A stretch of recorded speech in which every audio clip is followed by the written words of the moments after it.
Hola, hola, ¿qué tal muchachos? ¿Cómo están? Muy buenos días. Bienvenidos a CEPREMUNI, aquí con todo cariño. Un saludo a la secretaria, un saludo al coordinador, un saludo a todos muchachos, ¿cómo estamos? Vamos a empezar nuestra clase de literatura, ¿sí? Gracias siempre por ser tan cordiales, ¿sí? Vamos a trabajar literatura medieval, ¿sí? Así como el tema del Renacimiento y el Barroco. Así es que son tres etapas que hoy vamos a desarrollar en nuestra clase. ¿Ok? A ver, como ustedes sabrán, por sus cursos de historia universal o por su conocimiento de cultura previa, ¿sí? Conocimientos previos, que en todos los tiempos, ¿sí? La sociedad no se ha desarrollado o no ha actuado igual. En mis tiempos, por ejemplo, ¿no? En los tiempos de tus profesores, los de la vieja escuela, ¿sí? Había en nuestra infancia mayor juegos de contacto, ¿sí? Nos golpeábamos, nos raspábamos las rodillas, y bueno, era una forma de vida dada en la calle más que en la casa, ¿sí? Esto ha cambiado, ustedes, por ejemplo, creo que conocen o se dan cuenta que los niños o los jóvenes se encuentran más encerrados, ¿no? Y esto no tanto por la pandemia, sino por las nuevas formas tecnológicas que ahora existen de comunicación. ¿Sí? Ahora vemos el surgimiento del niño rata, ¿sí? Que se encuentra todo el tiempo pues, en las redes, en los juegos, ¿sí? Y de esa manera interactúa, ¿sí? Con los demás. Eh, es casi algo común ahora que los muchachos se enamoren jugando, ¿sí? Algún videojuego interactivo. Es común, es común, es común, ¿sí? Que tengan enamoradas, enamorados virtuales. Algo que no pasaba en la vieja escuela, ¿no? Bueno, entonces los tiempos cambian, las sociedades tienen otros tipos de comportamientos, otras valoraciones. Vamos a hablar de la época medieval. La época medieval es la sociedad, los valores eran distintos. Todo giraba en torno de Dios y los valores estaban ordenados en función al agrado de nuestro Señor. ¿Ok? Eh, había una forma de estratificación social, ¿sí? En donde los que se encontraban en la parte más alta, los nobles, tenían muchos más derechos. No solo tenían muchos más derechos, sino que eran considerados distintos, ¿no? Distintos, de mayor valor. Una cosa es poseer derechos y otra cosa es considerarlo con mayor valor, ¿no? El voto de un noble valía mucho más que el voto de un plebeyo. Inclusive, ni siquiera se contaba el voto del plebeyo. Entonces, había una gran, pero gran eh, casta o estratificación social, ¿sí? Eh, de la nobleza a los vasallos y por allí, ¿no? A otras personas consideradas, pues, como siervos, ¿no? Bueno, en la imagen vemos la figura del rey, ¿sí? La máxima autoridad, que tenía en cierta manera una vinculación con Dios, ¿sí? En la analogía del pastor y las ovejas, el pastor en la tierra era el rey o el noble o el señor feudal y pues las ovejas eran los plebeyos, ¿no? Los siervos. Entonces ahí la imagen, mira la imagen de sumisión. Nos inclinamos, imaginémonos que estamos en esa época, ¿verdad? Y aquí está el rey Luis, por ejemplo, el rey Luis, ¿no?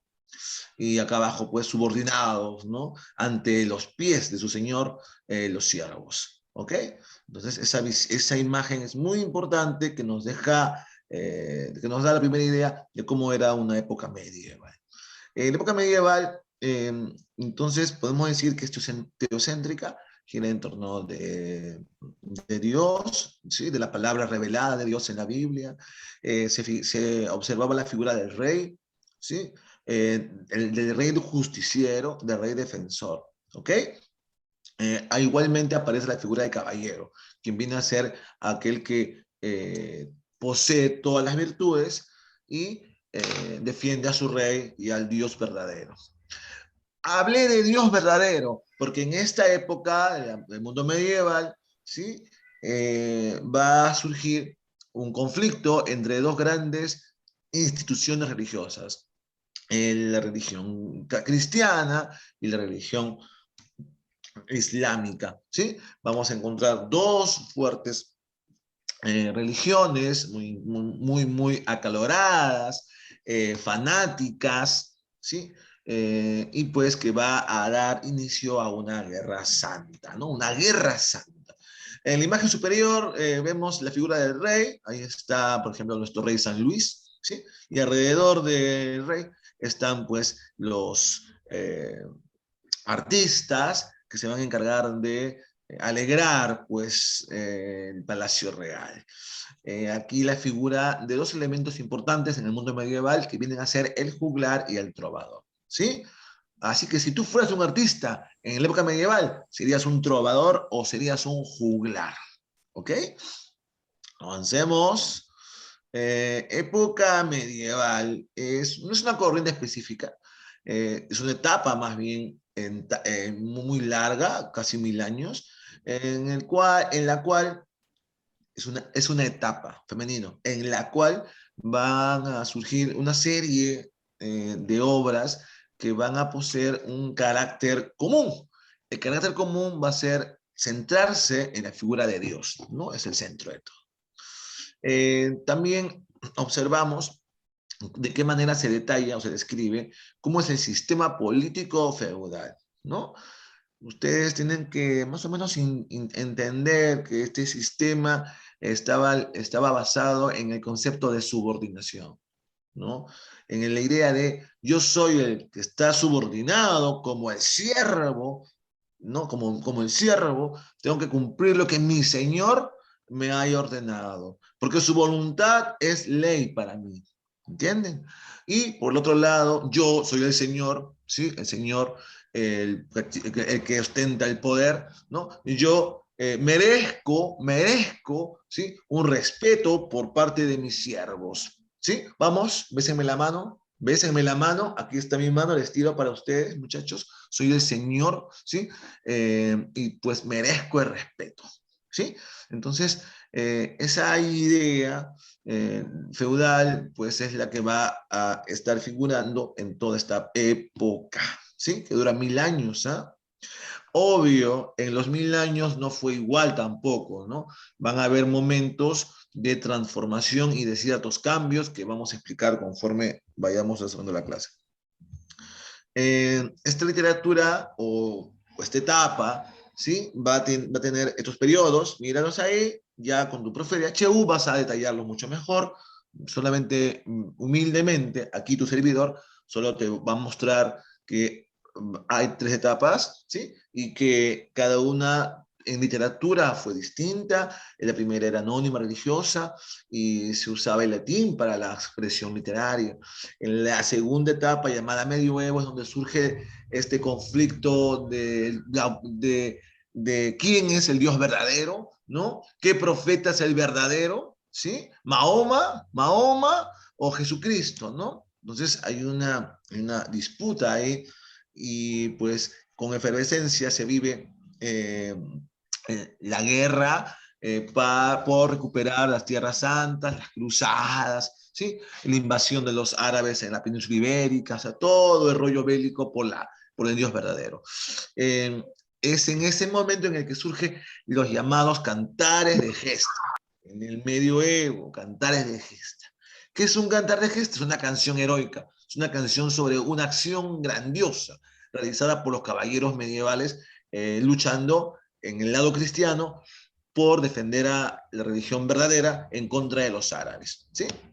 Estas obras, Cantares de Gesta, fueron compuestas en lengua nacional, o sea, en lengua propia del reino. no en la lengua latina, como era realizada siglos anteriores en la Alta Edad Media.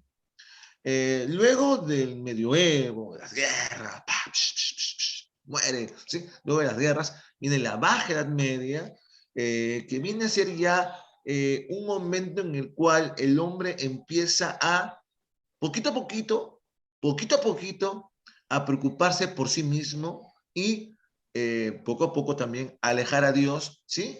Y mandarlo, literalmente mandarlo a una zona particular, individual. A ver, ¿cómo que mandarlo a una zona individual particular? Lo que sucede es que hay un mundo que es este, en donde tú y yo estamos, donde tú y yo sentimos, donde tú y yo nos deleitamos de esta naturaleza, de este mundo, ¿sí? Y por lo tanto, ¿sí? Hay que actuar en este mundo pensando en la belleza que podemos gozar en este mundo. Y Dios, y Dios, porque en la época, en el medioevo y en la alta edad media, se consideraba que todo lo importante es Dios y la vida en la tierra solamente es una cosa pasajera, o sea, una prueba. Bueno, he nacido plebeyo, he nacido profesor, bueno, ¿qué voy a hacer? Moriré dictando en una pizarra, ¿no? Hasta abuelito, así es mi vida, pues, así nací. Para eso Dios me dio esa función, ¿no? Y tengo que cumplir mis deberes, ¿no? Mientras cumplo mis deberes, ¿sí? Cumpla la palabra de mi Señor, voy a alcanzar el paraíso, por ejemplo, ¿sí? Eh, Así era en el mundo medieval, en la alta edad media y en el medioevo, ¿no? El hombre estaba sometido a vivir en la tierra para simplemente pasar los retos de la vida y así agradar a Dios y llegar al paraíso. Esa era la cuestión. Pero en la baja edad media, el hombre dice, hey, un momento. Esto está bonito, ¿ah? Esto está bien chidorri. Acá las mujeres son guapas, el cuerpo es hermoso, el paisaje es fabuloso y me he enamorado, creo, de esa chica, ¿sí? O de ese chico, ¿no? Entonces, eh, la naturaleza empieza a ser valorada en la Baja Edad Media. Y le preguntes, ¿y dónde dejamos a Dios? Ah, no, no, Dios es importante, ¿ya? Dios es importante, pero Dios quiere que yo goce de la tierra, ¿ok?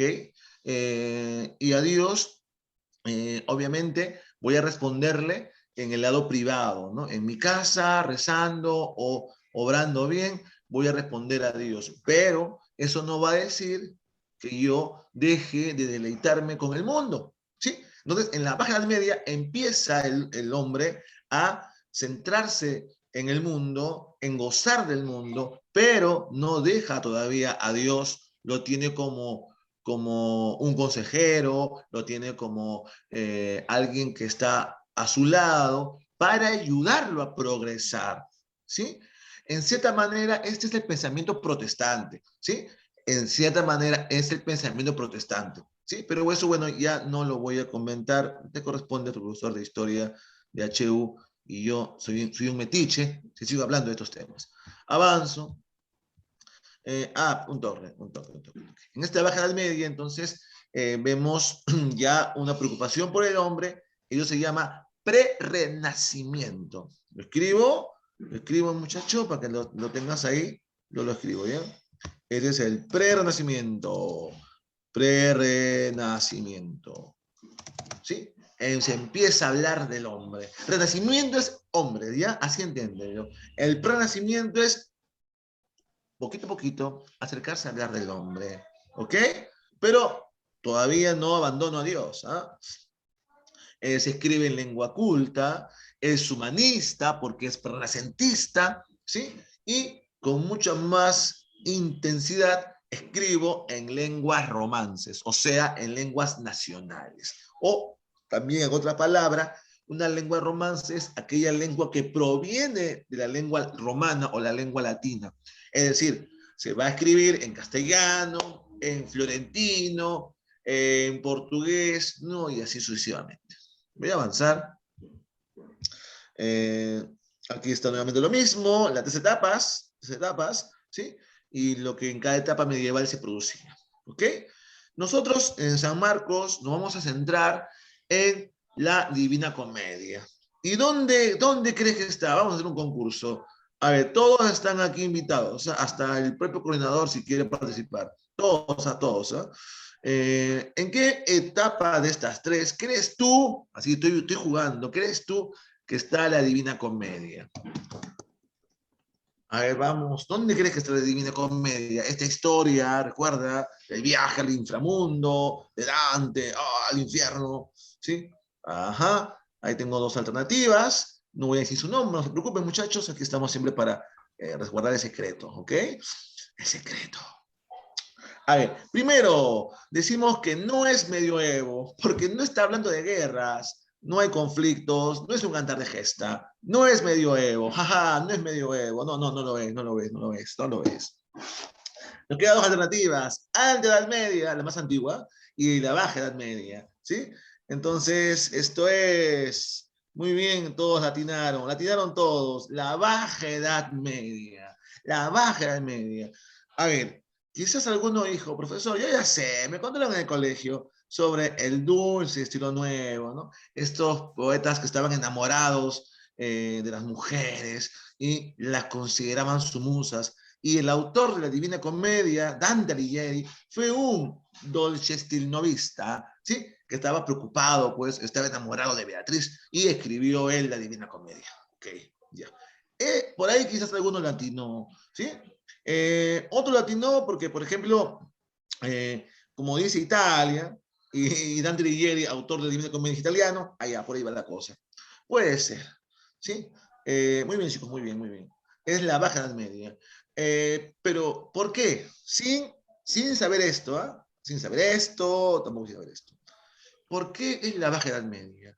Porque en la Divina Comedia, ¿ok? En la Divina Comedia se habla de un hombre que quiere alcanzar la paz, ¿sí? O mejor dicho, quiere dejar el pecado y llegar a Dios. Sin embargo, para llegar a Dios, la salvación, no lo hace solamente con la sola fe o la sola devoción. Oh, mi Dios, oh, mi Dios. No, no, no, no.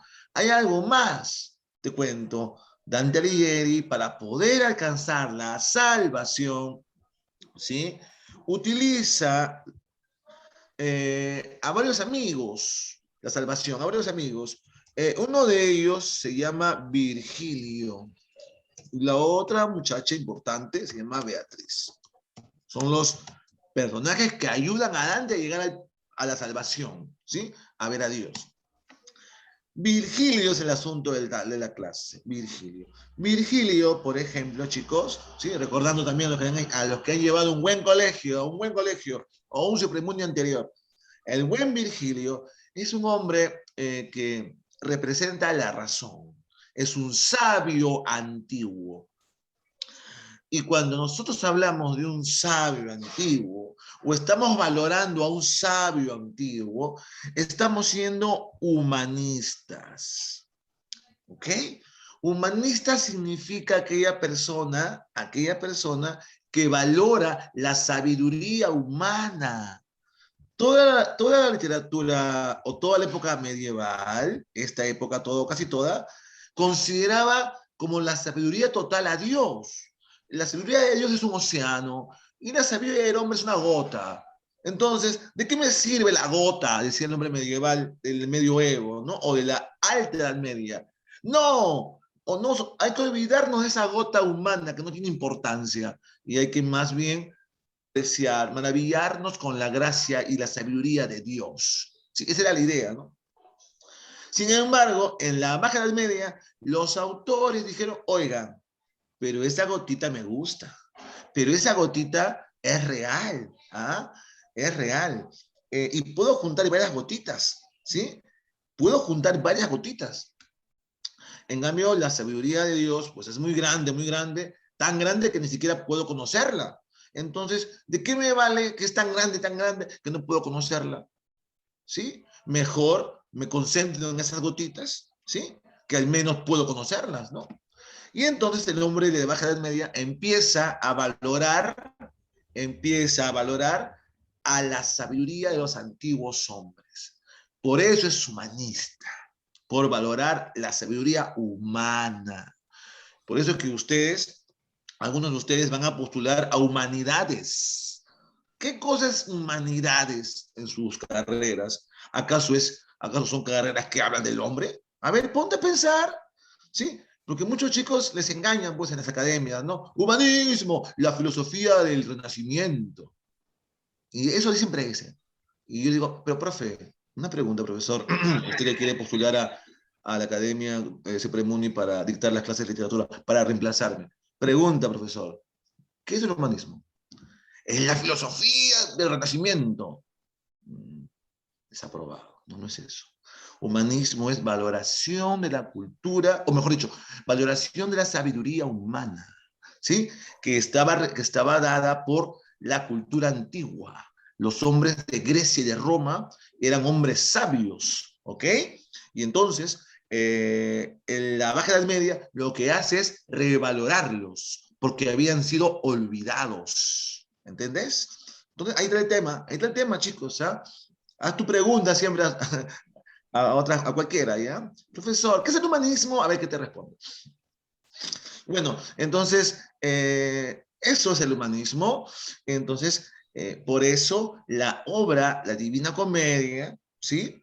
Que valora la sabiduría antigua, porque nos habla de Virgilio, un hombre del siglo I antes de Cristo, o sea, un hombre de hace 1500 años atrás, perdón, 1400 años atrás, en relación a los humanistas del siglo XIV.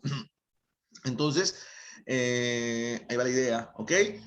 Divina Comedia es de la Baja Edad Media, ¿sí? Es pre-renacentista, es humanista, en cierta manera, porque revalora a los hombres antiguos, la sabiduría antigua, en este caso de Virgilio.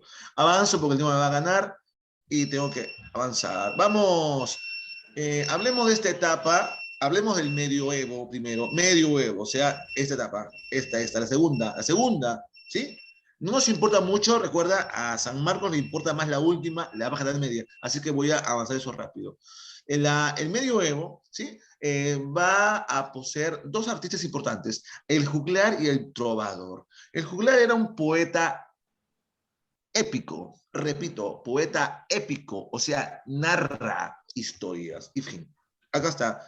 Bienvenidos a un poeta épico, acá está un poeta épico, ¿sí? Un juglar, estos que están acá, ellos.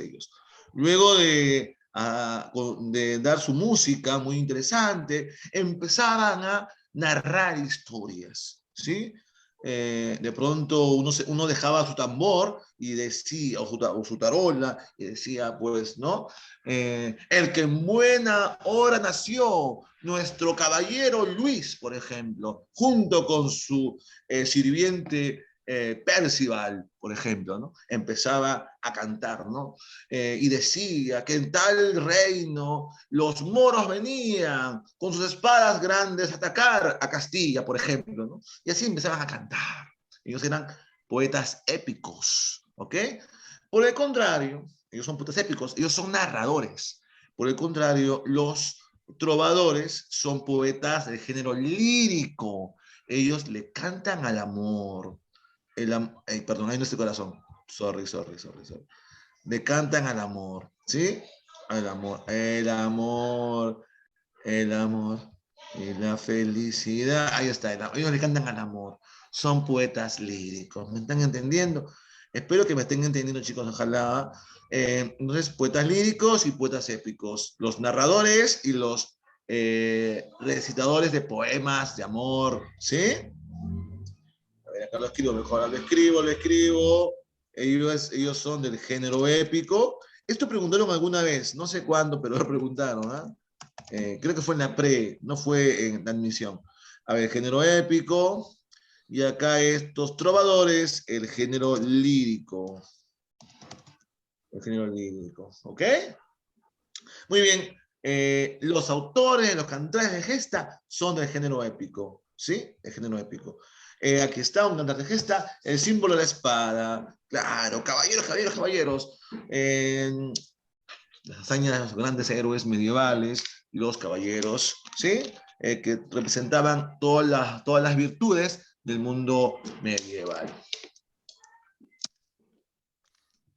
Se sentían muy orgullosos los pobladores de sus héroes, de sus caballeros, ¿sí?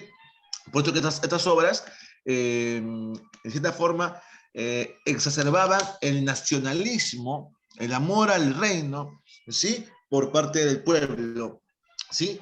Eran compuestas en una forma no oculta, porque era un juglar su productor. El juglar es un poeta popular, plebeius, un rusticus, ¿sí? Y entonces ahí viene la música. Imagínense que así venía la música, si tú estás escuchando, hay una música así con los tambores, ¿sí? Y con una flauta o lo que sea, y de pronto empezaba a cantar. Sobre esa música empezaba a cantar, ¿sí? Las hazañas de Roldán, por ejemplo, ¿no? Y con su espada, pam, pam, pam, pam, y con su espada, otra vez, ¿no? Empezaba a matar sarracenos, y con la otra, las cabezas o los yelmos partía, así, y así. Mientras daba la música, empezaban a cantar. Eso era un juglar, y lo hacía de oído nomás, no lo escribía, lo hacía de oído, ¿sí? Porque no sabía escribir, simplemente cantaba. Entonces, eso viene a ser una métrica irregular, y su rima era sonante, ¿ok? Esto preguntaban también antes sobre los cantares de gesta, ¿ah? Que quede ahí rima sonante y métrica irregular, ¿ok? Avanzó. Por ejemplo, acá está el mío sí, ¿sí? Una obra grandiosa que preguntaba también ante San Marcos. Ahora hay una pregunta, ¿sí? Pero nos ha quedado en el colegio la idea del caballero que defiende el reino de Castilla, ¿sí? Que lo habían ofendido diciendo que él había sido un ladrón, ¿sí? Cuando él era un caballero, y como caballero posee todos los valores, no puede ser ladrón, no puede serlo. Entonces, ¿qué sucede? Ya, mucha música. Ya. Lo malo que esa música es para bailar. La música que los juglares producían era para animar la historia que ellos estaban cantando, ¿no? Ese es el problema. Pero bueno, a ver, esto sucede por los problemas del Zoom, ¿sí? Uno dicta desde su casa y la bulla puede formarse en cualquier momento. A ver, ¿en qué sigo? A ver, eh, esta obra, el mío Cid, ¿sí? Tiene como tema la deshonra y luego la recuperación del honor por parte del caballero Rodrigo Díaz de Vivar. ¿Ok? Esta fue obra anónima, es la primera obra compuesta en castellano completo, ¿sí? Y está, o fue copiada y ha llegado a nosotros gracias al copista Per Abad, porque esta obra fue hablada, fue cantada por un juglar anónimo. ¿Ok? Vamos a avanzar. Aquí, por ejemplo, otro cantar de gesta. Este es el cantar de Roncesvalles o de Roldán. Es un cantar que está vinculado al reino francés y a el caballero Roldán y a su rey Carlos Magno. ¿Sí? Esto vamos a pasarlo rápido. Ahora sí, nos centramos en la Baja Edad Media, el Prrenacimiento, ¿sí? Y vamos a hablar de qué manera esta nueva sociedad o nuevos artistas piensan en la sabiduría humana, empiezan a atraerse por el mundo, pero no abandonan el teocentrismo todavía, ¿ah? No abandonan todavía, están conjugando, fusionando lo religioso y lo humano. Un momento, un momento, un momento.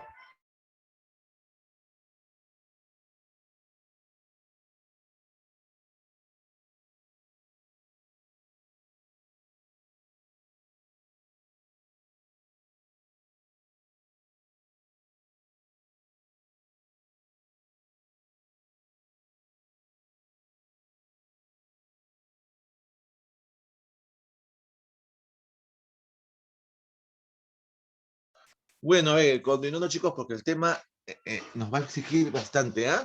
Bueno, entonces, en esta etapa llamada la Baja Edad Media o el Renacimiento, se va a buscar fundir, unir, amalgamar lo religioso con lo humano, ¿sí?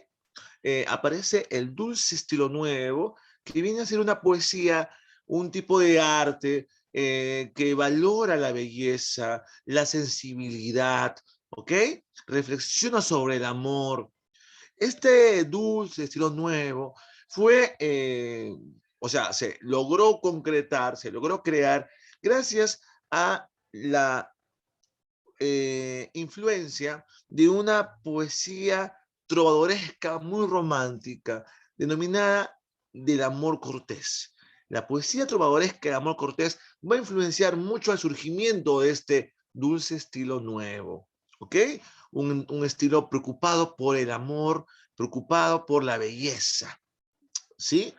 Sin embargo, eh, también se funde con algún tema platónico sobre el amor ideal, ¿no? O el amor de la admiración, o el amor abstracto, y no tanto el amor carnal, ¿sí? Entonces, con este platonismo, con, con este amor cortés, va a surgir este dulce estilo nuevo, ¿sí?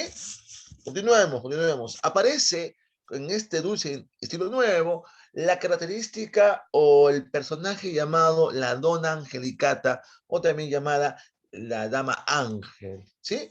Esta Dama Ángel sería entonces la fusión entre eh, lo humano, entre los placeres humanos y, ¿sí?, la gracia divina, la gracia de Dios. Una dama ángel entonces fusiona por un lado el amor hacia una mujer, ¿sí? Y a su vez lo une con la divinidad, ¿sí? Con lo sagrado. Entonces vemos esa mezcla en este pre-renacimiento entre humano y religioso, ¿sí? A ver, en uno de los representantes, ya un dato más. Cuando vean esta imagen, ustedes la van a ver en internet, en unos libros, no sé. Ustedes vean esta imagen, ¿sí? Recuerden siempre lo que les dije sobre el humanismo, ¿ok? El humanismo era el amor por la sabiduría antigua. Y esa sabiduría antigua estaba representada por los libros antiguos y por las bibliotecas antiguas, ¿sí? Ahí está, por ejemplo, Dante Alighieri, el de blanco, con Petrarca, el de negro. Los dos, por ejemplo, son representantes de esta edad media llamada el pre-renacimiento, ¿sí? Ellos dos son representantes máximos. ¿Y por qué tienen libros en las manos? Yo, cuando era como ustedes, un estudiante, ¿no? Y yo pensaba que eran sus libros de poemas, donde ellos escribían, ¿sí? Luego también pensé que eran la Biblia, porque eran autores medievales. Pero luego me desasné, aprendí, ¿sí? Que no eran libros donde estaban sus poemas, tampoco eran, tampoco eran la Biblia, ¿no? ¿Sabes qué cosa era? Eran los libros antiguos de los hombres como Homero, Platón, Aristóteles, Euclides, ¿sí? Horacio, ¿ok? Virgilio. O sea, eran hombres que decían, amamos la sabiduría antigua, somos humanistas. Bueno, ya, avanzo. Aquí estoy. Vamos a encontrar aquí al máximo exponente de este periodo de la Baja Edad Media, del dulce estilo nuevo, llamado Dante Alighieri. Les digo que a San Marcos, como está muy bien dado, no le interesa la vida de las personas, sino tan solo la obra y el tiempo en el cual se produce la obra, porque nos ayuda a entender la obra. Así es que todos diremos de Dante Alighieri que estuvo enamorado y fue pues ella el motor para su poesía, para sus novelas, para sus obras en general, ¿sí? La muchacha llamada Vice Portinari, a la cual pues se le llamó también Beatrice, ¿sí? Beatrice. Entonces, Dante Alighieri, como todo buen estilo novista, del dulce estilo nuevo, ¿sí? Va a poseer su dama ángel, quien va a ser Vice Portinari Beatrice, ¿no? Bueno, avancemos. Otro autor importante de esta baja edad media, del Prerrenacimiento, es Francesco Petrarca, ¿sí? Autor que puede ser considerado como padre del humanismo, ¿sí? Un fanático. Miren ahí en las manos de Petrarca un libro que representa la sabiduría antigua, la revaloración de los autores clásicos, como los griegos y como los romanos, ¿sí? Él trataba de fusionar, ¿sí? El legado, o sea, la herencia de la sabiduría greco-romana con las ideas del cristianismo. ¿Te das cuenta cómo quiere unir lo humano en la sabiduría con lo cristiano o lo religioso? Ahí está un autor interesante, Francesco Petrarca. Su dama ángel fue Laura de Noves. Bueno, otro gran autor de esta época de la Baja Edad Media es Giovanni Boccaccio, un gran escritor y narrador, ¿sí? Un gran narrador de la novela moderna. Boccaccio, pues, nos ha dejado como baluarte un relato muy enorme llamado el Decameron, ¿sí? Decameron, en donde vemos mucha gracia, alegría, mucha ironía también. Boccaccio se encarga de criticar, ¿sí? O de exponer la verdadera realidad de la Europa medieval, ¿sí? La Europa medieval, por más que se escondía bajo un manto de pureza, bajo un manto de guiarse todo por Dios, ¿sí? La ciudad real o el mundo medieval real era tan humano como los humanistas son. O sea, eh, su vida giraba en torno a los placeres, al sexo, a la lujuria, a la vanidad, ¿sí? En los cuentos del Decameron, que se titula El Decameron, ¿sí? Justamente se narra algunos hechos muy picantes, muy calientes, en donde, como les dije, predomina el sexo, el erotismo, la lujuria, ¿sí?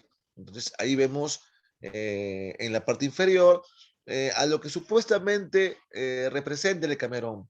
Es un conjunto de 100 cuentos que ficticiamente se cuenta que un grupo de jóvenes, entre mujeres y hombres, escaparon de la peste que asolaba pues el pueblo, y en el bosque, para no aburrirse, empezaban a contarse esas historias truculentas.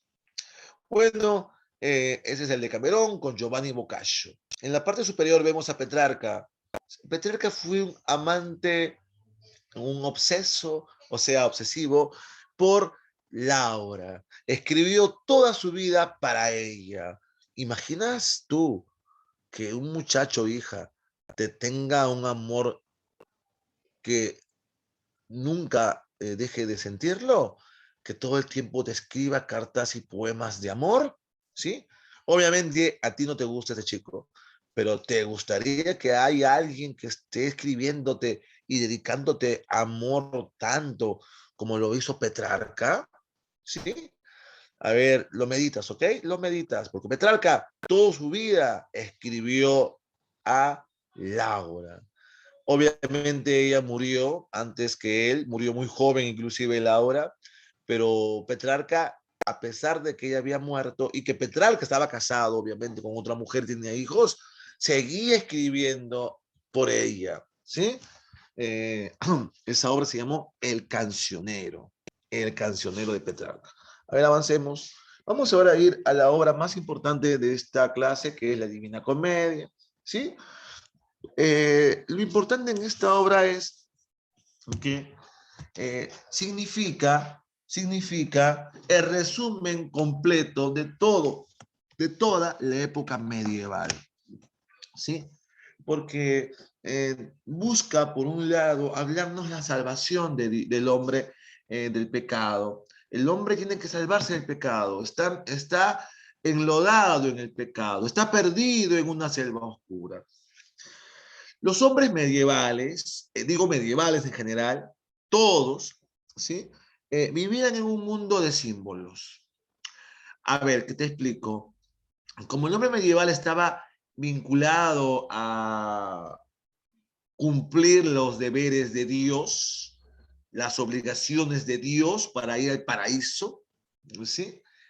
Estas obligaciones, estos deberes, obviamente estaban escritos ¿dónde? A ver, quién sabe, ¿dónde estaban escritos los deberes, las maneras como uno debe comportarse para llegar al paraíso, para ser llamado un buen cristiano? ¿Dónde creen que estaban estos, estas reglas? ¿Ah? Creo que la mayoría va a decirme que obviamente estaban escritas en la Biblia. Y como estaban escritas en la Biblia, los únicos que estaban encargados de interpretarla eran los sacerdotes. Los hombres comunes no podían interpretar la Biblia, solamente la interpretaban los obispos, cardenales, que se reunían en concilios, ¿sí?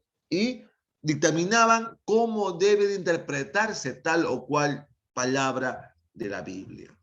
O sea, la Biblia había terminado como un conjunto de palabras cabalísticas, misteriosas, ¿no? Que solamente algunas mentes brillantes, iluminadas por Dios, podían interpretarlas. Entonces, para el mundo medieval, todo tenía una especie de misterio. Había algo oculto que descifrar, ¿sí? Entonces, como en la mente de todos estaba lo oculto que hay que descifrarlo, ¿sí? El mundo medieval estaba rodeado de símbolos que ocultaban ese misterio. Por ejemplo, para hablar de Dios, entonces teníamos la cruz, teníamos también el grial o la copa, el vino, el pan, que representaba el cuerpo de Jesús, la sangre, el vino, la sangre de Jesús. ¿Y por qué el acto de comerse el vino y el pan? ¿Sí? Porque de esa manera supuestamente te involucrabas con Jesús, ¿no? O con el Salvador, de cierta manera. Bueno, entonces todo estaba rodeado de símbolos en el mundo medieval. ¿Ok? Estaba rodeado de símbolos. Los números, el 6 que estaba en la Biblia, puesto en el Apocalipsis, el número 6, el número 7, ¿no? Se preguntaban, ¿y por qué 7? Ah? ¿Por qué 7 es un número especial?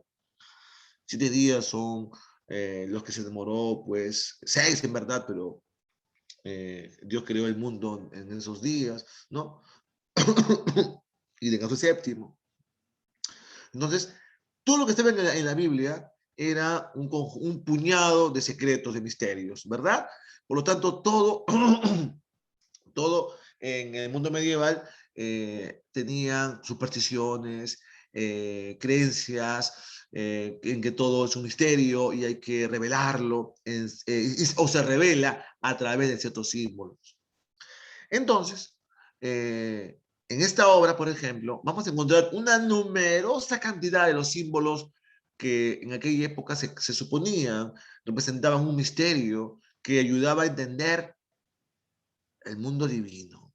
El número 7, el número 6, el número 3, la Trinidad, los tríos, el número 6, ¿no?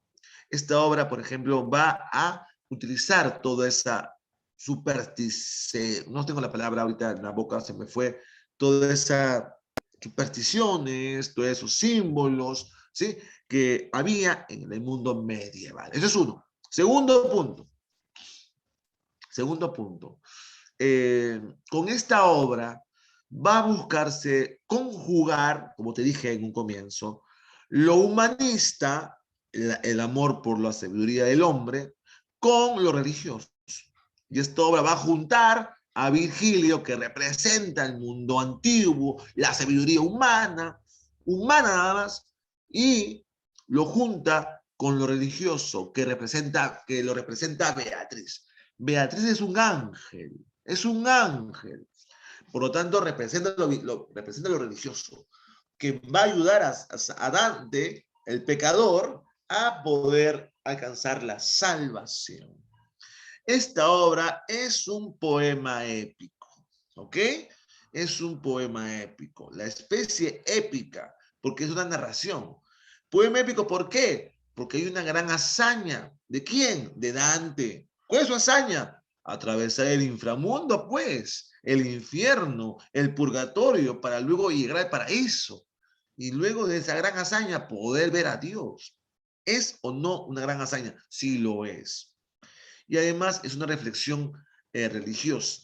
Dijimos en la primera clase que cuando hablamos de conquistas militares o cuando hablamos de hechos religiosos, ¿sí? A ese género épico se le llama especie poema épico. Bueno, ¿qué más? Esta obra está dividida, pues, en tres partes, así como tres es el número de la Trinidad, está dividida en tres partes. El infierno, el purgatorio y el paraíso. Tiene un prólogo que viene a ser la introducción y nos explica el porqué de la obra. En ese prólogo se nos cuenta que un hombre está perdido en una selva oscura, ¿sí? Ahora, como es obra medieval, chicos, todo tiene una interpretación, así como en la Biblia, pues, ¿no? Hay misterios ocultos. ¿Por qué selva oscura? Y uno dice, lo descifro, porque se refiere a la vida en el pecado, oscura. Y luego, pues, en esa selva oscura aparecen, pues, las fieras para atacar a Dante. Tres fieras aparecen. A ver, un momento, voy a avanzar acá. Acá está. Esta es la selva oscura, ¿no? Oscura, ¿por qué oscura? ¿Por qué oscura? Por el pecado. ¿Y los animales qué representan? Esta es una obra medieval, o sea, debe haber, como en la Biblia, una interpretación, ¿no? ¿Por qué? ¿Por qué? ¿Por qué? Allá, la loba representa la lujuria, ¿sí? ¿Sabes por qué representa la lujuria? Porque perdón, me estoy equivocando. La pantera representa la lujuria. La pantera se acerca ante Dante, le mueve la cola y quieren que la acaricie. Entonces, en, ese, en esa forma de describir, nos está diciendo que la pantera representa la lujuria, ¿sí? Luego, cuando la loba lo mira, o con los ojos bien intensos, entonces ahí nos damos cuenta que la loba representa la avaricia o la codicia, ¿no? Los deseos de tener más. Y luego un león, que obviamente con su rugido representa la soberbia. Profesor, ¿y esto qué tiene que ver? La lujuria, la codicia o la avaricia y el orgullo, la soberbia. ¿Qué tienen que ver estos? ¿Cómo que tienen que ver? Son los pecados, ¿sí? Son los vicios del hombre, los vicios de la carne, los vicios de la ambición, el vicio de enaltecerse, ¿sí? Son vicios. Obviamente en el mundo medieval, ser soberbio es algo negativo. En nuestro mundo contemporáneo, ser soberbio está bien. Ser grandioso está bien. ¿Ok? Querer más está bien. Interesante. Reflexiona, papi, reflexiona cómo han cambiado las épocas y las formas de valoraciones. ¿Ah? Bueno, pero en aquella época medieval, ser soberbio, ser ambicioso y lujurioso, te alejaban de Dios, de la recta razón, ¿sí? Y estabas en la oscuridad de la selva. Para ayudarte a salir de esta oscuridad de la selva, aparece Virgilio para salvarlo de esta oscuridad. Chicos, voy a contar tan solo esta parte porque la demás del infierno, purgatorio y paraíso, solo voy a describirlo, ¿ok? Como te cuento, ahora San Marcos ya no pregunta todo el argumento de la historia. a decir por qué en un minuto, 2 minutos. A San Marcos le importa, como está muy bien mencionado, está muy bien, en verdad, ahora sí lo aplaudo a San Marcos. A San Marcos le importa que tú sepas literatura, no que tú sepas de las obras literarias, que es diferente. Eh, un profesor de arte, perdón, un profesor de química o de historia puede leer la obra de la Divina Comedia y la puede saber y la puede contarle a ustedes, por ejemplo. Sí, pero eso no es saber literatura. No, no, no, no. Saber literatura es saber interpretar la obra, saber analizarla, ¿ok? Entonces, no es tan solo saber una historia y contarla. Eso lo hace cualquiera. Literatura es una habilidad, o sea, saber leer literatura es una habilidad que se forma. O sea, ustedes tienen que aprender en esta obra, más que la historia, tienen que saber el estilo del autor, saber qué cosa busca el autor, ¿sí? Y cuando se les dé un fragmento, ustedes puedan interpretar, ah, ya, en este fragmento Dante Alighieri ha hecho tal cosa, porque buscaba tal o cual fin, ¿sí? Aquí utilizó esta imagen, claro, porque en el mundo medieval, como dijo el profesor, hay símbolos, hay misterios. ¿Te das cuenta? Eso tú debes de aprender.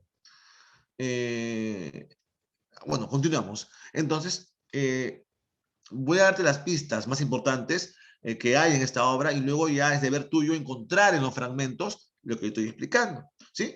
A ver, entonces en esta parte, estas fieras están empujando a Dante al pecado, lo están llevando al pecado, que es la oscuridad de la selva, ¿sí? Estas fieras. Estas fieras son sus propios instintos, ¿ok? Y luego aparece Virgilio, ¿sí? Dante se sorprende. ¿Quién eres tú? Yo soy aquel que le decían el cisne de Mantua. Yo soy aquel que escribió, dice Virgilio, ¿no? Las historias de Eneas. ¡Ah! Se arrodilla Dante ante Virgilio. Oh, maestro, le dice, maestro, con esa palabra, maestro. En esa forma nos está explicando Dante Alighieri el valor que tiene la sabiduría antigua para él. Oh, maestro, le dice. Y él le informa que ha sido enviado por Beatriz. Beatriz le ha ordenado a él a que vaya a ayudarle. Le ha ordenado. ¿Con eso qué quiere decir? Que la religión o lo divino está sobre lo humano, aunque no quiere decir eso que hay que restarle importancia a lo humano. ¿Entiendes? Lo religioso todavía es lo más importante. Estamos en época medieval, pero no quiere decir que lo humano no sea importante. Sí es importantísimo. Por eso que lo he enviado a Virgilio, para que con su sabiduría ayude a Dante. Y este lo abriga con su capa y lo lleva lejos de la selva oscura. ¿Sí?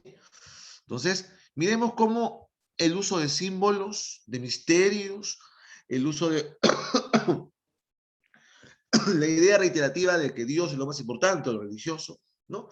Y pues que necesita de la sabiduría humana también. Esta obra está compuesta en tercetos. Un terceto son versos agrupados entre, o sea, son estrofas que agrupan 3 versos, pero estos 3 versos están formados cada uno por 11 sílabas. O sea, el terceto de Dante Alighieri posee 33 sílabas. ¡Oh, 33! 3 más 3, ¿cuánto es? 6. ¡Oh, el número del hombre! ¿Te das cuenta? 3, número de la Trinidad. 6, número del hombre, como está escrito en la Biblia. ¿Ok?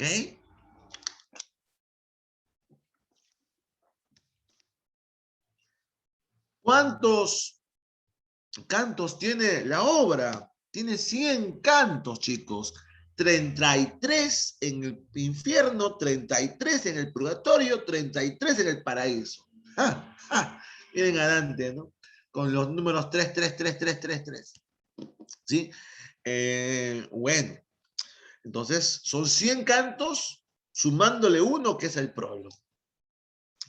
El tema es el viaje de Dante al inframundo para alcanzar la salvación.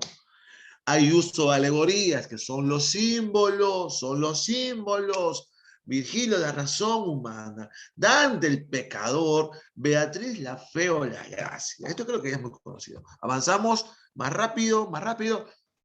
Vamos al infierno. Habla, ¿qué dices? ¿Vamos al infierno? Para que veas, pues. Ahora, ¿por qué Dante nos habla de este recorrido al infierno? Aquí, un punto. A ver, detengan todo, voy a explicar. En el mundo medieval, ¿sí? Como ustedes saben, lo importante era llegar a Dios, ¿verdad? La salvación, cumpliendo los deberes de Dios. La pregunta es, ¿cómo puedo aleccionar? ¿Cómo puedo aleccionar? ¿Cómo puedo enseñar a las personas que debo de cumplir ese camino de Dios? ¿Cómo? Haciéndoles ver el castigo que les espera. ¿Sí? Entonces, con esta parte, la Divina Comedia, con el infierno, Dante pretende, el autor pretende, ¿sí? Disuadirnos. Nos dice, hey, mira papi, mira lo que te va a pasar si tú sigues con esta idea de pecar, ¿ok?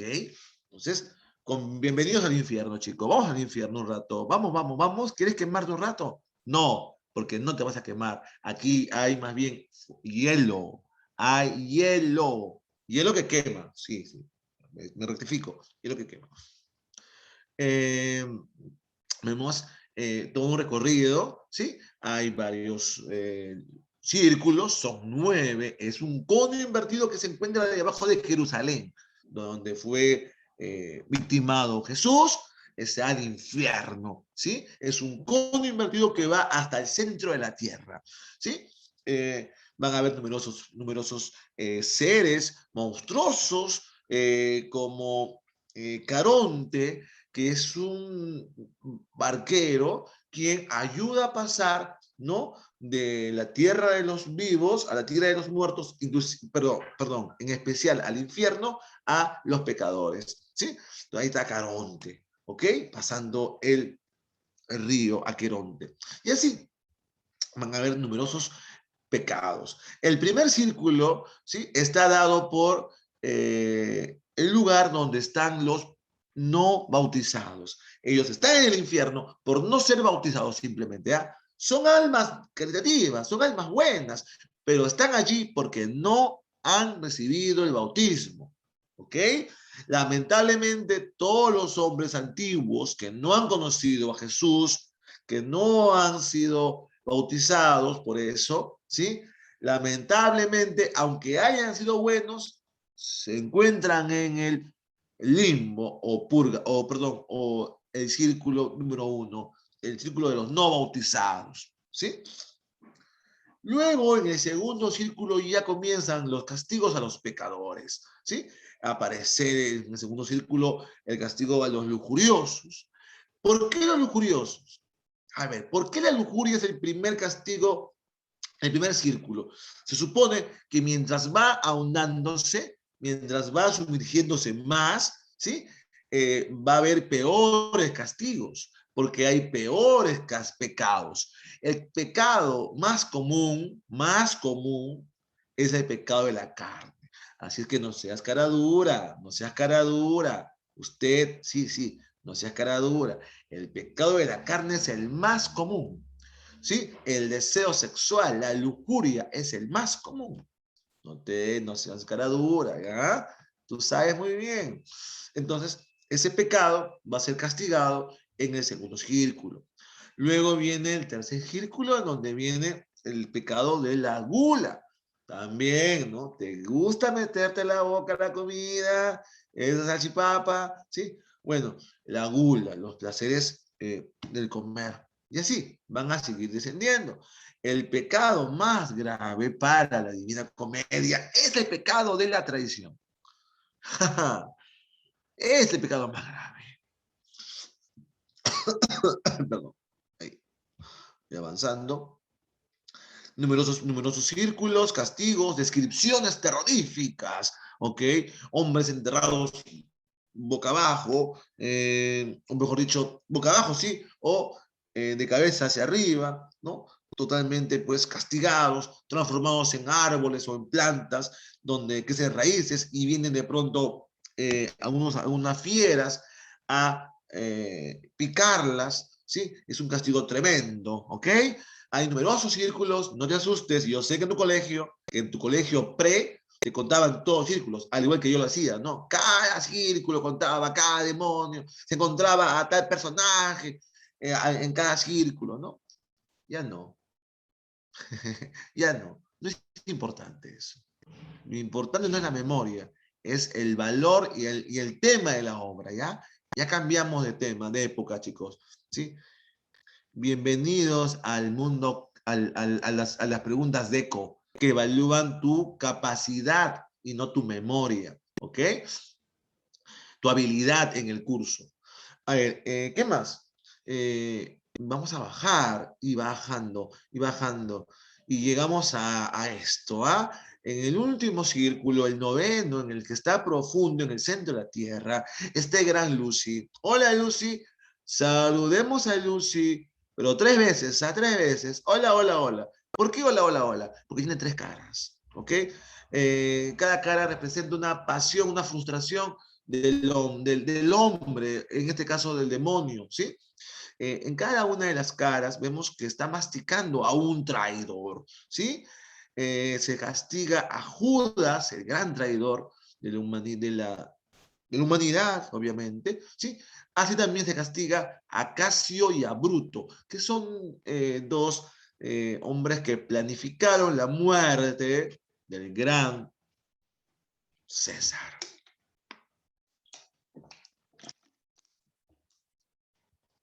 Muy bien. Adiós, Lucy.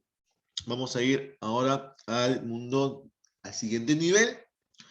Cuando Dante y Virgilio están recorriendo todo el infierno, luego de ver todas esas atrocidades, ¿ok?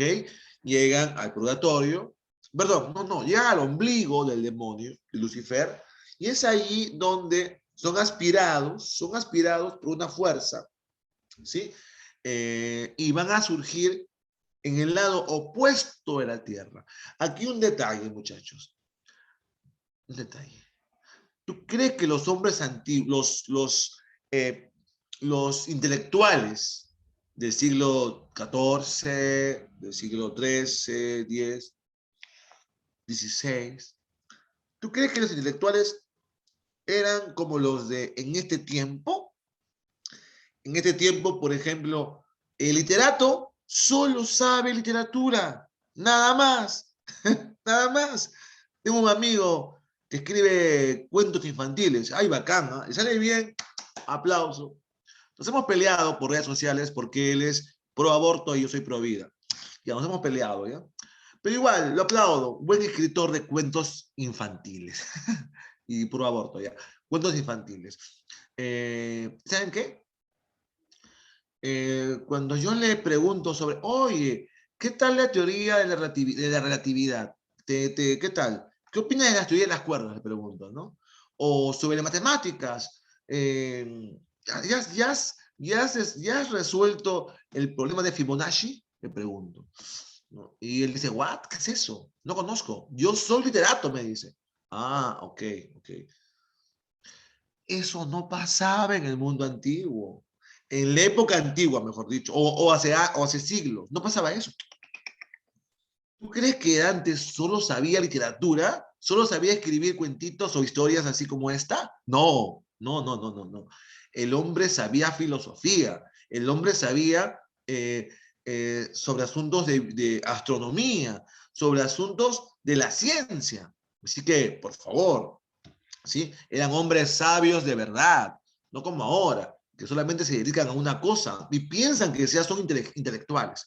Pero bueno, Entonces, aquí Dante Alighieri era un lector de Aristóteles, era un lector de Ptolomeo. Bueno, ustedes dirán, ¿quién es ese? A tu profesor de geografía, pregúntale quién era Ptolomeo, ¿ya? Bueno, sigo hablando. Entonces, Ptolomeo, dije, ¿ah? Ptolomeo. Eh, bueno, sigo. Entonces, Dante Alighieri conocía la teoría última de cómo era el universo. ¿Ok? Para él, para esa época de Aristóteles, perdón, de Dante Alighieri, la Tierra era el centro de todo. ¿Sí? Y había una explicación científica en aquella época, bueno, una ciencia rudimentaria, porque todavía no se podía liberar de las manos religiosas, que no le dejaban a la ciencia actuar. Pero bueno, hasta el momento que él vivía, los últimos adelantos, ¿no?, que él tenía, la Tierra era el centro de todo. Y obviamente era redonda, ¿sí? Eh, entonces, él, con sus conocimientos de su época, ¿ok? Había dicho que había sido aspirado por un efecto del movimiento de la rotación de la Tierra. Había sido aspirado Dante y Virgilio y aparecieron en el lado opuesto de la Tierra, ¿sí? Entonces, aparecieron en un mar, ¿sí?, austral. Y se levantó de pronto, pues, una isla enorme que tenía, pues, 7 niveles. Ese es el purgatorio y por él van a caminar nuestros amigos. El purgatorio significa este paso hacia la liberación de los pecados por parte de, bueno, por acción de Dante Alighieri. ¿Ok? ¿Sí? Entonces, esto, veámoslo así, ¿ah? Hay 7 niveles y hay que subir cada nivel. Mientras se va subiendo cada nivel, van oyéndose los pecados de Dante, ¿sí? Se le van borrando debido, pues, a sus buenas obras, ¿no? En este caso, a soportar los castigos, ¿ok? Vale, vamos a continuar. El pecado aquí más grave es la lujuria. O sea, los pecados más fuertes que están en el infierno, aquí son opuestos, ¿ya? El más difícil, así como el más fácil es el de la lujuria, porque uno es de carne y tiene deseos lujuriosos, ¿no? El más difícil en el purgatorio de dejar es justamente la lujuria, pues, ¿no? Entonces, ese es el último peldaño para liberarse de los pecados. Y Dante lo logra hacer. Sin embargo, Virgilio lo va a abandonar. ¿Por qué?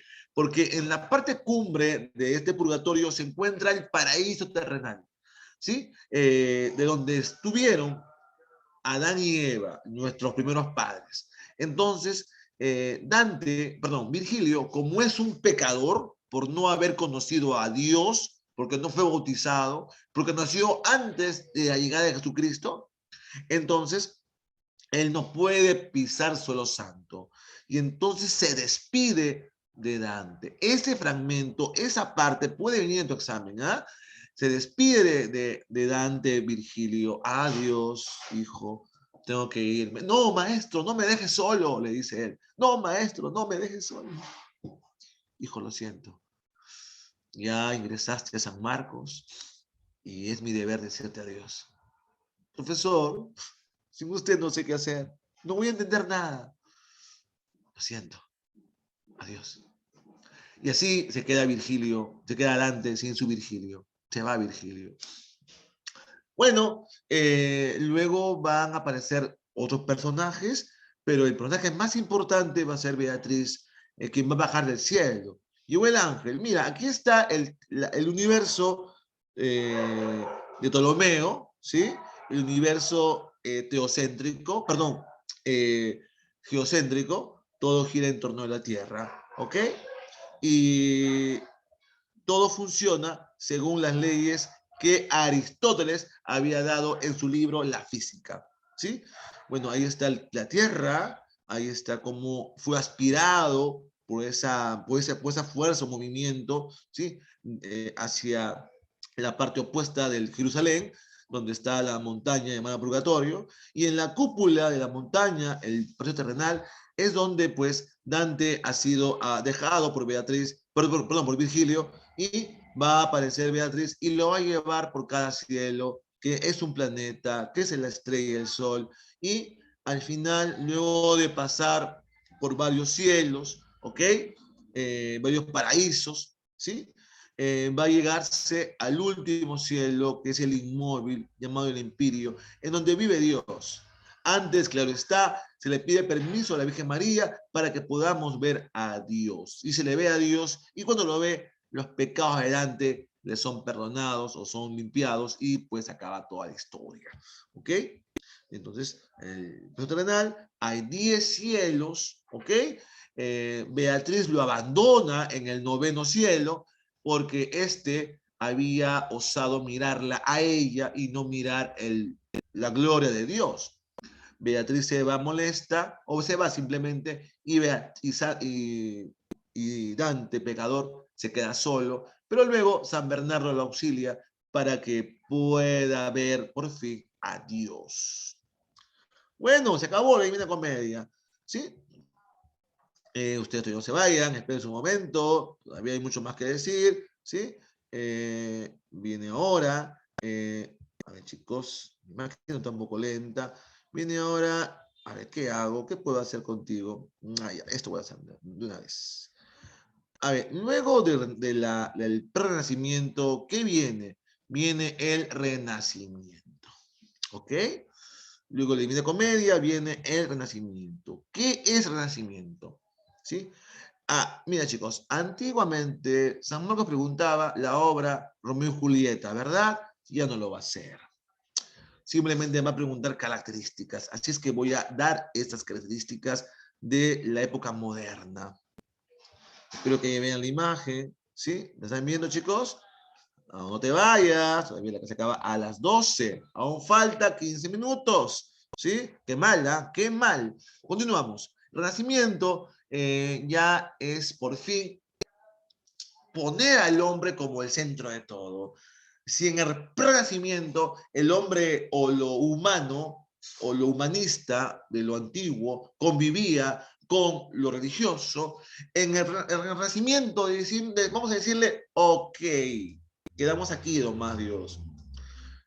Para que me entiendas, en el Renacimiento, Diosito y el hombre iban juntos, ¿sí? Imagínate que del hombre estaba Dios, ¿sí? Pero el hombre estaba adelante, ¿ah? Del hombre estaba Dios, como aconsejándole. Eso en el pre-renacimiento, ¿sí? En el Renacimiento, obviamente, hijo, claro, a la pregunta a lo que me estás afirmando es cierto. Es más. No. Corrijamos, hijo, corrijamos mejor, corrijamos. El pre-renacimiento no es antropocentrista. No es. Porque el hombre no está solo. El hombre está con Dios. Dios está con él, lo está abrazando por las espaldas. ¿Sí? Ese es el pre-renacimiento. Lo que podemos decir que es humanista el pre-renacimiento y es más humanista el renacimiento. ¿Ok? Pero en el pre-renacimiento todavía es teocentrista, porque Dios está con el hombre. Pero ahora mira la imagen. Esta es renacimiento ya. Mira la imagen. El hombre, si quiere, mira su mano, si quiere, se acerca a Dios. Si quiere, no. Por lo tanto, Dios no está necesariamente con el hombre. ¿Entiendes? El hombre está solo en la tierra y si quiere puede acudir a Dios. Dios siempre está dispuesto porque es toda bondad, todo amor. Pero el hombre está en la tierra solo. Si quiere lo usa, si quiere pide su ayuda, si quiere no. ¿Entiendes? Ahora sí, en este renacimiento vemos antropocentrismo. ¿Ok? Esa imagen de un gato de vida, chicos, por favor, no se olviden, ¿ah? Solamente aquí en Sepremuni, enseñando completo. A ver, vamos. El Renacimiento es una corriente de renovación cultural y científica que se originó en Italia. Ese es un dato que hay que saber. Se originó en Italia. Ahora, ¿qué pasó en el Renacimiento? Pasó muchos cambios, muchos cambios. Como ustedes saben por historia universal, ¿sí? O van a saber, ¿sí? Renacimiento o los cambios, pues, de la sociedad del siglo XV, ¿ya? Del final del siglo XV, van a crear una nueva sociedad. Así como la sociedad de ahora, que está basada en una especie de temor a contagiarse del coronavirus, ¿sí? ¿No? Igualmente, pues sucedía, perdón, no igualmente, eh, así como esta enfermedad ha ocasionado una nueva forma de hábitos y de costumbres, ¿sí? En nuestras relaciones sociales, ¿sí? Usar cubrebocas, usar, pues, mascarilla, perdón, usar, pues, muchas cosas para poder salvar, no contagiarse, vacunarse, ¿sí? La clase es mediante el Zoom y bla, bla, bla. Igualmente, en la época del siglo, finales del siglo XV, ¿sí? Va a suceder algo muy intenso que va a cambiar las formas de comportamiento de la sociedad. Por ejemplo, va a caer Constantinopla, ¿sí? Constantinopla va a caer, ¿sí? El último bastión de la Roma antigua, el Oriente, se viene abajo. Todos los europeos se unen, ¿eh? Interesante esa guerra, que te cuente una historia universal, fabulosa esa historia, que te cuente, bonita, bonita. Todos los europeos se juntan, se unen bajo un corazón religioso. ¿Por qué? Porque Bizancio, Constantinopla, estaba siendo atacada por los árabes, por los moros, ¿ok? Por el Islam. Entonces, pues, todos van a defender a Constantinopla, ¿sí? Pero al final, Constantinopla cae en manos de los turcos, ¿sí? A ver, ¿a qué voy con esto? Al caer esta gran ciudad, este gran eh, reino, ¿sí? Que tiene pues origen en Roma, ¿sí? Bizancio, de pronto vamos a ver una forma de vida, de convivencia con otra cultura, que tenga otra religión, otro pensamiento. Pero ¿sabes qué va a ser lo importante? Que no va a ser, o sea, la religión, ¿sí? No va a ser una barrera para que no se pueda comercializar. Al contrario, ¿sí? A un europeo, a un italiano, por ejemplo, en verdad no le importaba mucho, ¿sí? Que haya caído Constantinopla, porque va a haber ahora un negocio con los turcos, con los árabes, va a haber un negocio comercial, ¿sí? O sea, más importante es el negocio que los afanes religiosos, ¿sí? Entonces, es una época donde, como viste en la imagen, bueno, Dios es importante ya, pero dejémoslo a un costado. Centrémonos en el hombre nada más, ¿no? En el comercio, hagamos dinero. Y los bancos van a ser, pues, cada día más potentes, van a haber grandes comercios, ¿sí? Se van a lograr encontrar nuevas tierras. España encuentra América y wow, se llena de oro, ¿sí? Se llena de plata, ¿sí? Entonces, vamos a encontrar una sociedad que va a desarrollar el capitalismo, ¿ok? Es muy importante en esta época el desarrollo del capitalismo y el surgimiento de una burguesía, ¿ok? Una pregunta, ¿a una empresa le importa si en el país adoran a Mahoma, a Alá o adoran a Jesús? ¿A una empresa que vende helados le va a importar? Pregunta, ¿a Coca-Cola le va a interesar que en Afganistán sean machistas y feministas? Sean machistas, perdón. ¿Le va a importar? No le va a interesar, pues, ¿qué me importa? Dice, yo vendo, me hago rico, ¿no? Claro, cómprense sus gaseosas machistas en Afganistán, por ejemplo, ¿no? Cómprenla, cómprenla. Entonces, entonces, ¿a qué voy? ¿Sí? ¿A qué voy? Eh, el comercio, el capitalismo, la burguesía va a empezar con mucha fuerza en esta época, en el llamado Renacimiento. Recuerden, esta tiene que ver mucho con la caída de Constantinopla, ¿sí? Con esta caída va a fluir, va a haber va a ir, eh, el comercio va a irse pues hacia arriba, entre las negociaciones del mundo turco, el mundo árabe, con el mundo pues cristiano. Altamente me importa que seas árabe, que seas turco, que seas cristiano. Yo quiero que me pagues mi deuda y punto. ¿Sí? ¿Por qué creen ustedes que en Italia van a haber varios árabes, varios turcos, empresarios? ¿Sí? Inclusive hay una obra de comedia de William Shakespeare llamado El Mercader de Venecia, en donde se cuenta cómo un árabe abusivo, ¿sí? Quería pues cobrar de más, ¿sí? No, un judío, perdón, quería cobrar de más pues a un joven al cual le había prestado un dinero. Entonces, vamos a ver que lo importante es el dinero, es el negocio. Fin, ya dije eso. Continuamos. Entonces, esta época va a buscar darnos, el tiempo se me va, bueno ya, esta época es un momento de cambio, ¿sí? El hombre impulsado por los negocios, por el emprendimiento, va a desarrollar la ciencia. También hay otro punto interesante. Varios sabios del mundo de Bizancio, intelectuales, ¿sí? Que no habían sido, esto lo voy a decir porque es importante. A ver, la religión cristiana, chicos, en la época medieval, había demasiado hostigado a la sabiduría antigua humana. Inclusive los cristianos quemaron bibliotecas enormes, ¿sí? Entonces, uno de los reinos que pudieron, que no fue tan radical como lo fue en Europa, ¿sí? Fue el reino de Bizancio, la antigua Roma.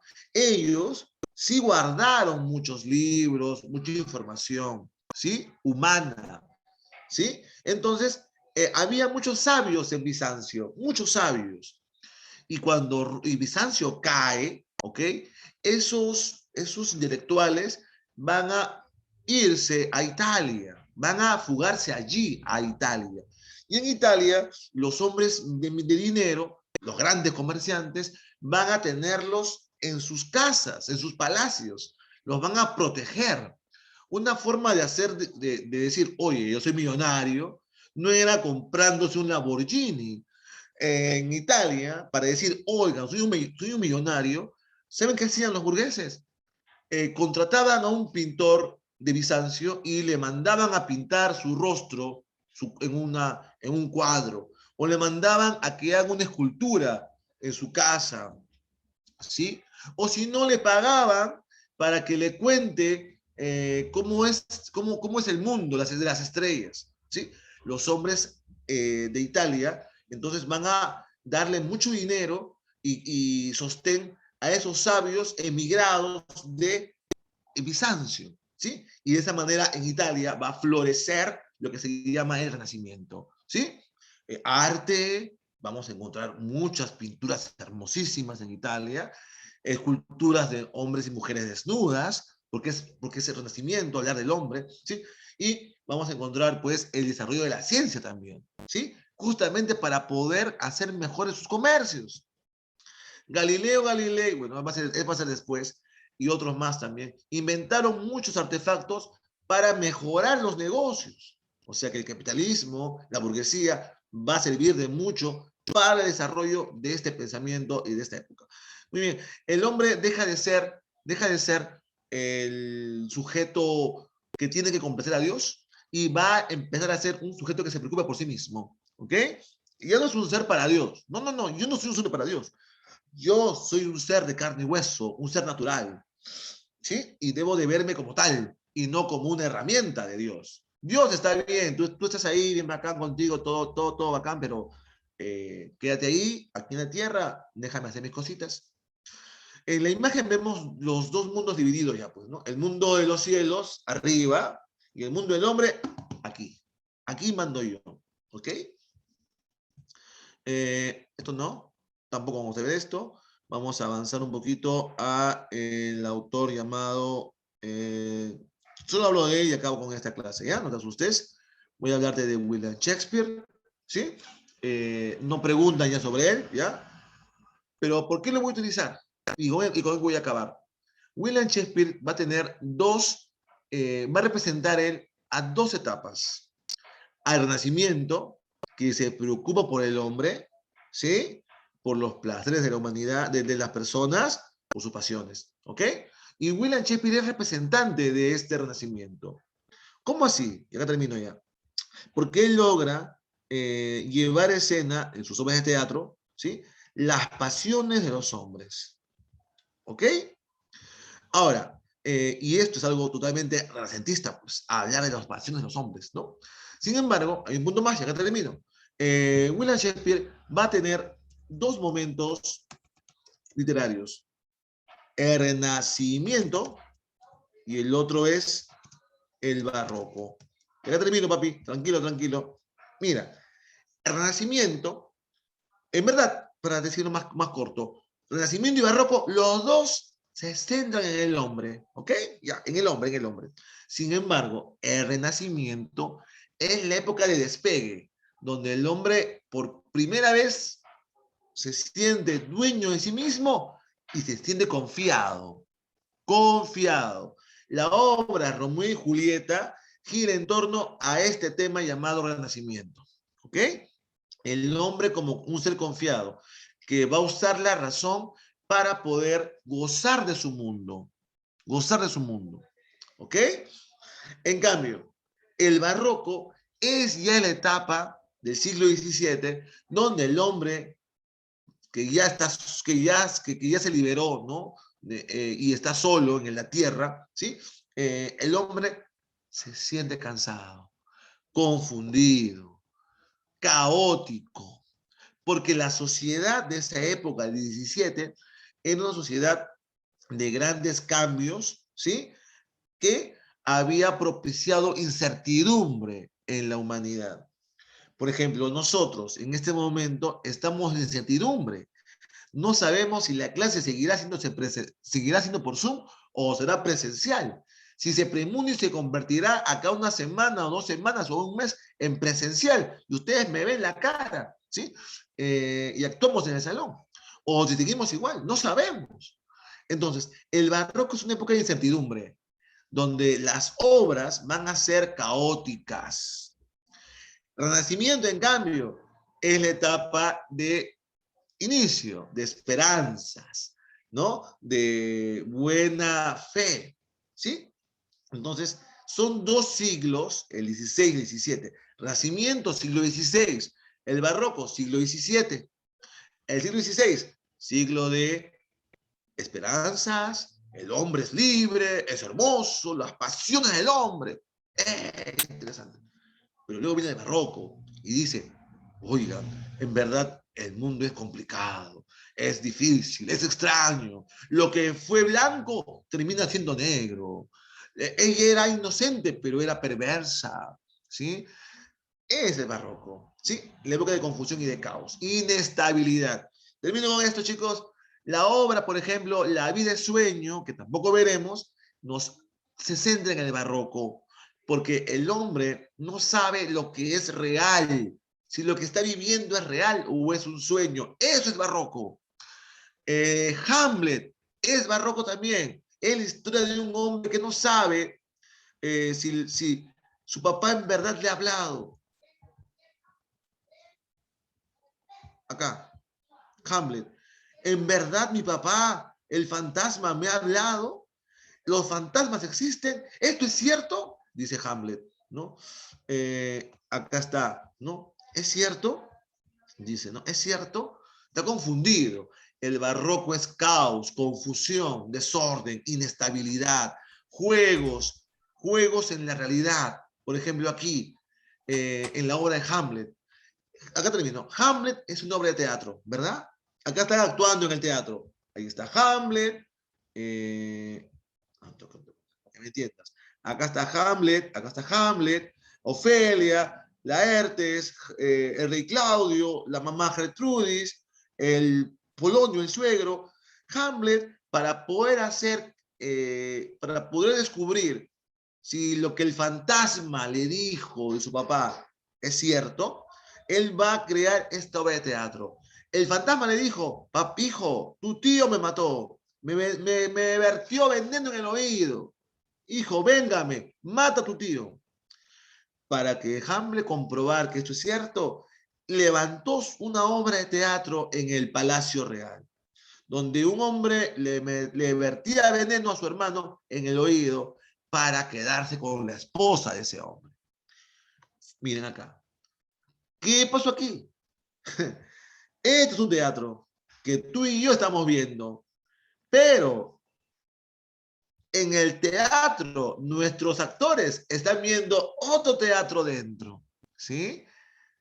Imagínate que estos dos hagan una obra de teatro, contraten a otros actores para que actúen para ellos. Y aquí sería otro teatro. Y luego otro teatro. Y otro teatro. Y otro teatro. Así hasta el infinito. Imagínate esa locura. Eso sucede en el barroco. Las locuras, las mezclas, las confusiones de la realidad. Pero bueno, todavía no estamos preparados para esto, ¿sí? Lo veremos la próxima clase con mucho más entendimiento, muchachos, ¿sí? Pero recuerden, ¿no? El barroco, caos, confusión, desorden, inestabilidad, nada permanece quieto, todo cambia, ¿sí? Renacimiento, esperanza en el hombre, todo va bien, vamos a solucionarlo todo. Muy bien, chicos, muchas gracias, nos quedamos hasta aquí. La semana que viene nos ponemos en material, ¿sí? Bye, bye, chicos, un abrazo a todos, nos vemos.